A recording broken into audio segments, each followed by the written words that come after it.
জন্ম ইউক্রেনে হলেও আমির ফাখের এলদিনের পিতৃভূমি সিরিয়ার শহর গোলান হাইটস। এটি এখন ইসরায়েলের দখলে। নিজ দেশে ফিরতে না পারার কষ্ট সেলুলয়েডে ফুটিয়ে তুলেছেন তিনি। নির্বাসন নিয়ে 4 বছর আগে শুরু করেন ট্রয় সিনেমা নির্মাণের কাজ। ইতিমধ্যে নির্মাণ করেছেন 2টি ছবি। তৃতীয় ছবির কাজও শুরু হয়েছে। 2021 সালে ট্রিলজির প্রথম ছবি দ্য স্ট্রেঞ্জার নির্মাণ করেন আমির ফাখের এলদিন। এটি আদনান নামের এক গ্রাম্য চিকিৎসকের গল্প।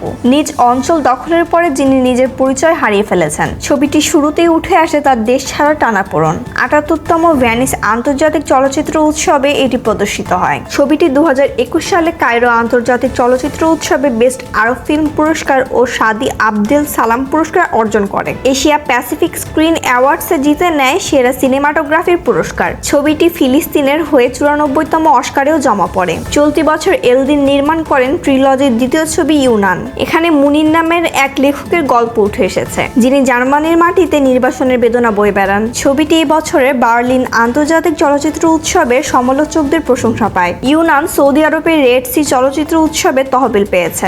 আগামী ডিসেম্বরে রেড সি আন্তর্জাতিক চলচ্চিত্র উৎসবের আরব প্রিমিয়ার হবে। এই ট্রিলজি নির্মাণের এলদিনের উদ্দেশ্য ছিল নির্বাসনের কষ্টকে কেবল ভাবনায় নয়, জীবন্ত করে তোলা। তার কথায় শরণার্থী হওয়ার গল্প আমরা অনেক শুনি, কিন্তু নির্বাসনের পর মানুষের মনে যে নিঃসঙ্গতা আর ভেতরে যে যুদ্ধ শুরু হয় এর কথা কমই বলা হয়। ইতিমধ্যে ট্রিলজির শেষ ছবি নস্টালজিয়া আ ফার্স্ট চ্যাপ্টারস টেল এর চিত্রনাট্যের কাজ শেষ করেছেন এলদিন। সেখানে এক খ্যাতিমান আরব অপেরা গায়কের জন্মভূমিতে ফেরার করুণ গল্প উঠে আসবে, যিনি হঠাৎ গান গাওয়ার শক্তি হারিয়ে ফেলেন। এলদিনকে অর্থায়নের প্রস্তাব দিয়েছিল ইসরায়েল, তবে এ প্রস্তাব তিনি ফিরিয়ে দিয়েছেন।